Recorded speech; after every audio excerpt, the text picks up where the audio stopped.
Hello. So today I'm going to do a little talk about the book I just read slash listened to. I use the app Hoopla. I don't know if anybody has Hoopla, but it's like a free app where it's kind of like a digital library. So if you have a library card to your local library, if they are somebody or if they're a library that works with them, then you can like just borrow books through there and audiobooks too. A lot of reasons why I use audiobooks is just because I am busy, and for me sometimes it's hard to sit down and read. I don't know if it's the ADHD thing, but also when I do like stuff at work or whatever, like I'll put in headphones and I'll listen to music that I like, and I'll block out everybody else and just do my thing. So sometimes when I read, that's kind of what I have to do because I'll get so distracted. But a lot of times it's better if I just listen to it. But at the same time, I really want to get a copy of this book just because there's different like parts of it that I kind of want to go back to. And I feel like later, I'm not sure when, I'm going to come back to this book and maybe look at different parts of it because, you know, I don't want to go full force into one thing or another. That's kind of like where I feel like my journey is right now, is just kind of understanding the backgrounds of everything, because my background in spirituality is based on what I have, experienced in my own life, and what limited things that I've been experienced or exposed to. Like, I was always into like different cultures and learning about things. I remember in the fourth grade when I first learned about the Mayans, I was like fascinated, and that was like my first introduction to like loving anything like that. Well, I guess it wasn't really the first, because I think like as a little kid, I lived in rural Ohio, and like we didn't have cable, so we watched PBS. So I watched documentaries all the time. So, and I still do. I love it, and my kids do the same thing. Like my oldest daughter comes downstairs yesterday. She's like, "Mom, did you know that we share blah blah blah blah percent DNA with bananas and fruit flies?" And I was like, "Oh, that's fascinating." See, that's my life, and I love it. But anyways, so the book is called Transcendental. I can't say it either. I'm so sorry. It's this doesn't work. My mom can't say the word aluminum or lipstick. That's what she says. Lipstick. It said, "Mom, it's lipstick." But anyway, um, so Transcendental Magic. So it's a book about I don't want to say it's about the occult. It's more like is he a magician? I can't remember. But Eliphas Levi is the author, and it's from like the 1800s.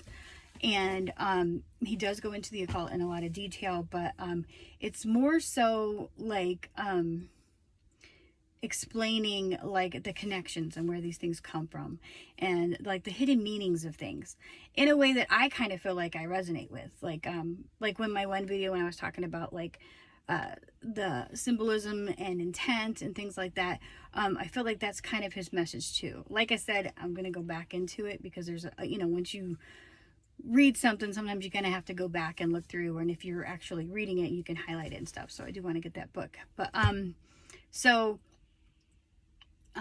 of the quotes I really, really liked, and I wrote it down because I knew I would forget it, is truth is hidden from no one. God is visible in his work, and he requires nothing contrary to its nature from any being, for he is himself the author of that nature. And it's just like, yeah, like, remember, I don't know if anybody watches me, like, that's what I mean when I say like,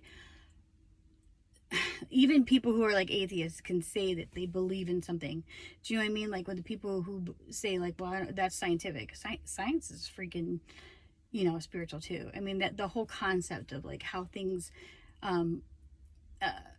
just react and act on each other. And that's a big focus on his thing too, is see, I'm going to mess it up, but it's just like, it's a mainly deals with like, how a lot of these different cultures and cults, and I don't want to say cults because that sounds bad, but it's not.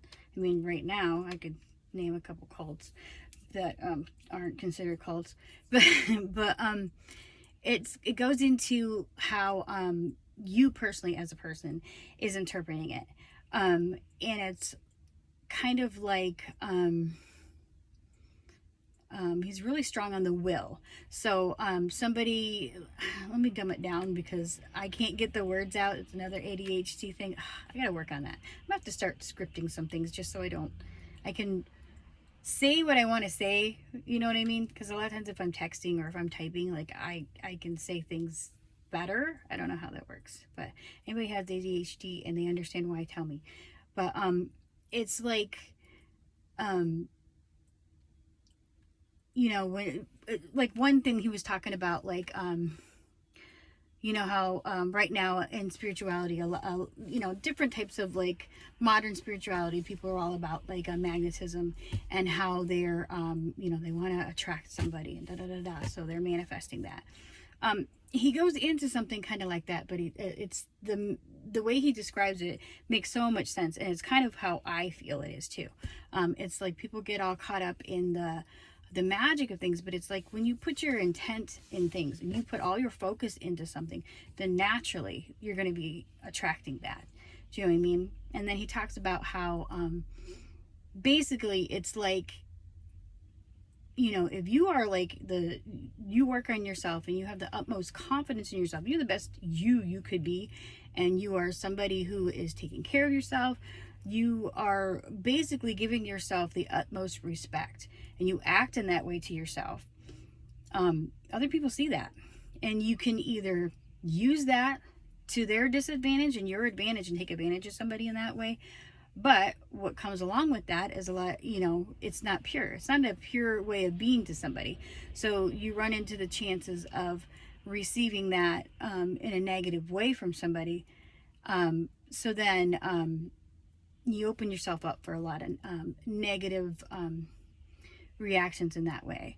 So then it just kind of takes away the focus of the real meaning of what, you're being that way to yourself. You're being in control of yourself, and you're your utmost best self, and you use that to say get somebody attracted to you to get what you want.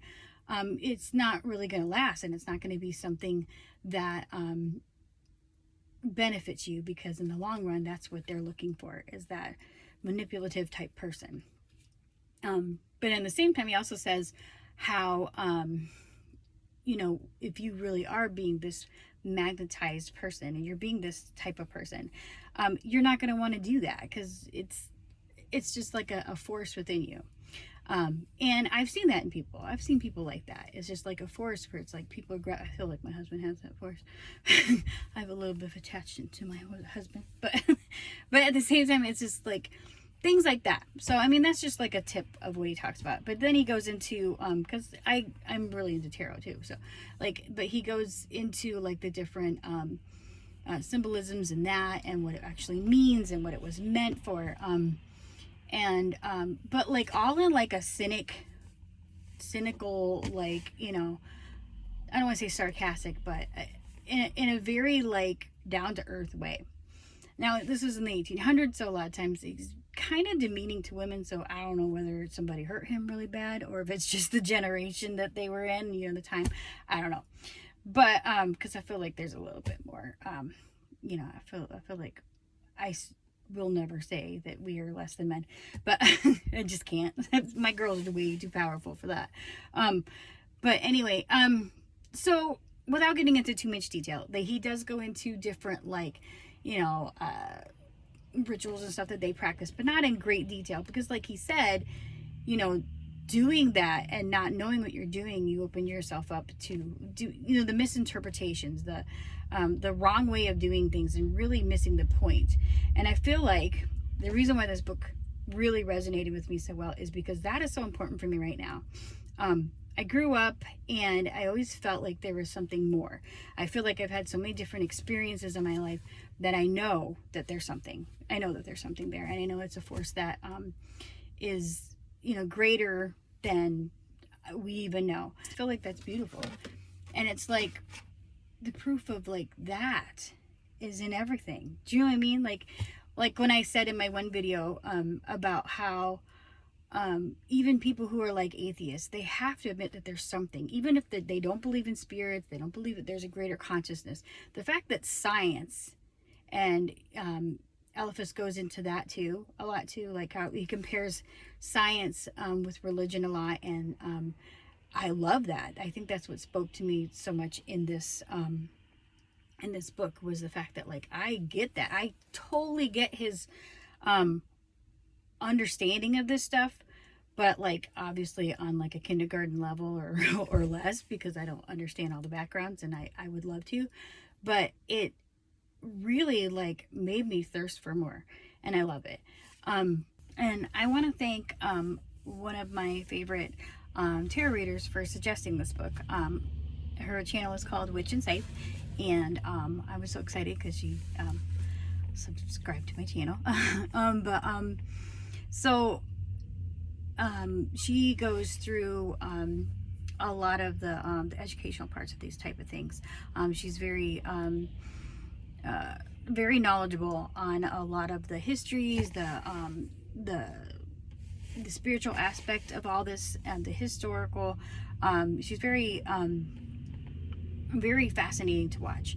I like to watch her readings, and like she says that it's not meant to tell you something you don't know.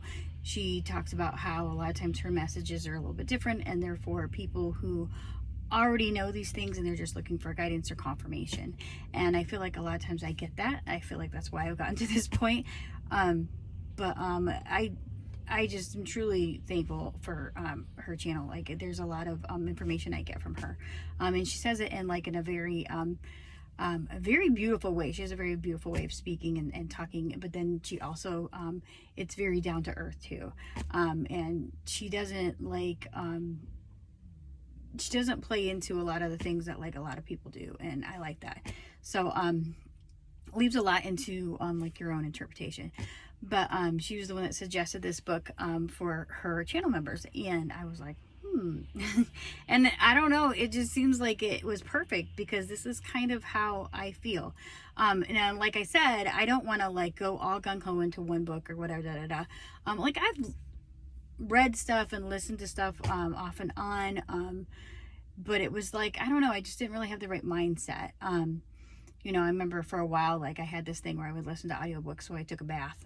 I don't know, like when I was pregnant, like that's what I did all the time, was like I took baths, and then I would listen to audiobooks, and I did a lot of like Ram Dass, and like a lot of who's the other one I would listen to a lot, I don't know, but there's just different things that like I would get into, and the one that like I really want to I kind of want to get into next is something that like he mentions in there, and it's like the ancient text for like the Zoroastrians. I can't say that word.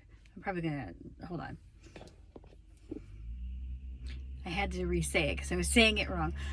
It is the Zen Avesta, and he talks about that. It's like an ancient text for ancient Persians. I hope I'm doing that right. See, I gotta learn a lot of stuff. But and it was from like the, I always say it wrong. I'm gonna say it wrong again. Zoroastrians.